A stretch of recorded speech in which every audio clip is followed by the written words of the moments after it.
இன்னைக்கு மதியம் 12 மணி போல் திருப்பரங்குன்றம் மலை மேலே இருக்கிற காசி விஸ்வநாதர் திருக்கோயிலுக்கு நான் எதேர்ச்சியாக மலைப்பாதை வழியாக மேலே போய் சிவனை தரிசிச்சுட்டு கீழே வந்துட்டுருக்கேன். வர்றப்போ பார்த்தீங்கன்னா அந்த பாதையில் அடிவாரத்தில் மலை அடிவாரத்துக்கு கீழே பேரிகேடை வச்சு போலீஸ்காரங்க ராமநாதபுரத்துடைய பாராளுமன்ற உறுப்பினர் திரு நவாஸ்கனி அவர்கள் எல்லாரும் அங்கே நின்றுட்டு இருக்காங்க.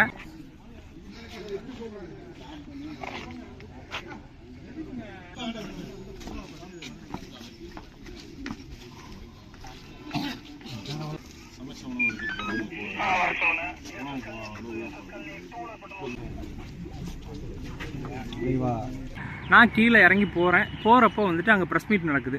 அந்த ப்ரெஸ் மீட் நடக்கிறத பார்த்துட்டு சரி வீடியோ எடுப்போம் அப்படின்னு சொல்லிட்டு நான் அவர் மலையிலேருந்து கீழே இறங்கும் போது அவங்க நிற்கிறதையும் நான் வீடியோ எடுத்துகிட்டு இருக்கேன். அப்போ ப்ரெஸ் மீட் நடக்கலை. ஸோ கீழே போனதுக்கப்புறமா அவர் ப்ரெஸ் மீட் கொடுத்துட்ருக்கிறாரு. நான் அந்த இடத்துல வந்துட்டு அவரை எனக்கு சரியாக அடையாளம் தெரியல. நான் எப்பயும் போல் நார்மலாக என்னோடய ஃபோனில் இருக்கிற கேமராவை வச்சு வீடியோ எடுத்துக்கிட்டு இருக்கிறேன். அங்கே இருக்கிற ரிப்போர்ட்டர்ஸ் எல்லாரும் கேள்வி கேட்டுட்டு இருக்காங்க. கேள்வி கேட்டு முடிச்சதுக்கப்புறமா கடைசியாக நான் வீடியோ எடுத்துகிட்டு இருக்கும்போதே அந்த இடத்துல நான் ஒரு கேள்வி கேட்டேன். மலை மேலே இருக்கிற தர்கா வந்துட்டு வக்பு வாரியத்துக்கு கீழே வருமா அப்படின்னு கேட்டேன்.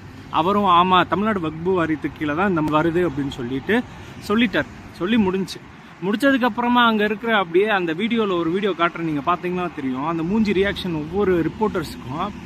சார் மேலே இருக்கிற தர்கா வந்து வக்பு வாரியத்துக்கு கீழே இருக்கா சார்? ஆமாங்க, தமிழ்நாடு வக்பு வாரியத்துக்கு. நான் என்னமோ கொலை குற்றம் பண்ணிட்ட மாதிரி நீ எதுக்கு இந்த இது கேட்ட, நீ என்ன ரிப்போர்ட்டரா, நீ எதுக்கு இந்த கேள்வியெல்லாம் கேட்கக்கூடாது ப்ரெஸ் மீட்டு அப்படின்னார். ப்ரெஸ் மீட்டு முடிஞ்சதுக்கப்புறமா நான் கடைசியாக கேட்குறேன். அவங்களுக்கு தேவைன்னா அவங்க அந்த வீடியோவை கட் பண்ணிட்டு போட்டு போகிறாங்க. இப்போ இந்த இடத்துல என்ன பிரச்சனைனா, அவங்களுக்கு வர வேண்டிய காசை அவங்க ஆல்ரெடி ப்ரிப்பேர் பண்ணி வச்சு கேட்க வேண்டிய கொஸ்டின்ஸை கேட்கும்போது இந்த கொஸ்டின்ஸை கேட்டுட்டா அவங்களுக்கு வராமல் காசு போயிருமோ அப்படிங்கிறதுனால அந்த ரிப்போர்ட்டர்ஸ் எல்லாம் என் மேலே கோவத்தில் இருந்தாங்களா என்னன்றது எனக்கு தெரியாது. இப்போ என்னன்னா அந்த இடத்துல சில ரிப்போர்ட்டர்ஸ் எனக்கு ஆல்ரெடி தெரியுமா, அதனால அவங்க வந்துட்டு சாதாரணமாக விட்டுட்டு போயிட்டாங்க. இதில் இது சன் நியூஸ் ரிப்போர்ட்டராக யாருன்னு தெரியல, அப்படியே குதிக்கிறாரு. நீ ரிப்போர்ட்டரா, எனக்கு ஐடி கார்டை காட்டு, அதை அதெல்லாம் காட்ட முடியாது, நான் நார்மல் பப்ளிக்காக இந்த இடத்துல வந்து வீடியோ எடுத்தேன் அப்படின்னு. இந்த இன்சிடென்ட் நடந்துட்டு இருக்கும் போதே அதே இடத்துல இருந்த மதுரையோடைய எஸ்பி சிஐடி ஒருத்தர் அன்யூனிஃபார்மில் இருந்தார். அவரும் பார்த்தீங்கன்னா அந்த ரிப்போர்ட்டர்ஸ் கூட சேர்ந்துக்கிட்டு நீ பண்ணது தப்பு தான்யா, நீ யாரு, என்ன ஐடி கார்டை காமிக்கிற, நீ என்ன பெரியவனா, மாவட்ட தலைவரா, மாவட்ட தலைவர் மயிறு மட்டை பிஜேபி அப்படி இப்படின்ட்டு ஒருமையில் அந்த இடத்துலயே பேசினார். என்னால் அந்த இடத்துல ரெக்கார்ட் பண்ண முடியலை. அங்கே இருந்த காவலர்கள் என்னை வந்துட்டு அந்த திருப்பரங்குன்றம் காவலர்கள் என்னை வந்து அந்த இடத்துல இருந்து வெளியேற்றுறதுக்கு முயற்சி பண்ணாங்க. மாற்றுப்பாதையில் என்னை அனுப்பி வச்சாங்க.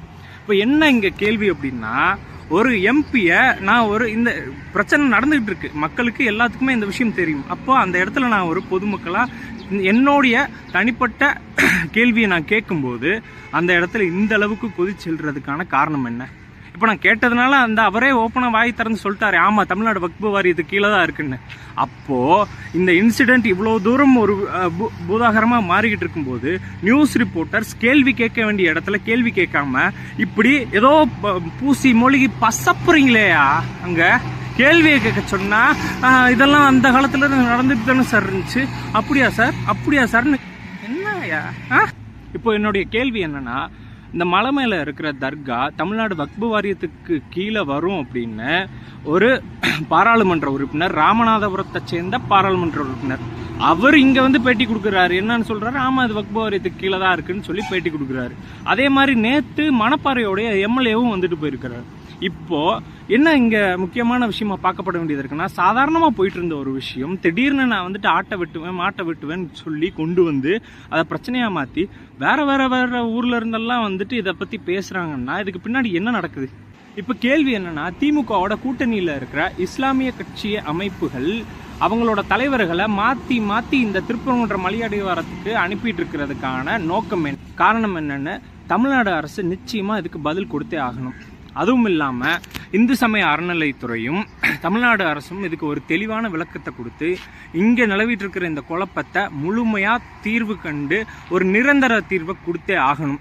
திருப்பரங்குன்றம் விவகாரத்தில் இந்து அமைப்புகள் எல்லாரும் ஒன்று சேர்ந்து தமிழ்நாடு அரசுக்கு அழுத்தம் கொடுத்து இதில் ஒரு நிரந்தர தீர்வு காணணும் அப்படிங்கிறத என்னோட தாழ்மையான வேண்டுகோளாக வச்சுக்கிறேன். நான் மலை ஏறினப்போ அங்கே எடுத்த சின்ன வீடியோ கிளிப்ஸ் இருக்குது, அதை எல்லாத்தையும் மொத்தமாக சேர்த்து வச்சு நான் ஒரு கண்டென்ட்டாக அங்கே என்னென்ன இருக்குது, காசி விஸ்வநாதர் கோயில் எங்கே இருக்குது, அதோடைய பாதை எங்கே இருக்குது, அந்த பாதையில் அந்த சிக்கந்தர் தர்கா எங்கே இருக்குது அப்படிங்கிறதுக்கான முழு காணொலி வீடியோவையும் நான் தெளிவாக எடுத்து வச்சுருக்கேன்.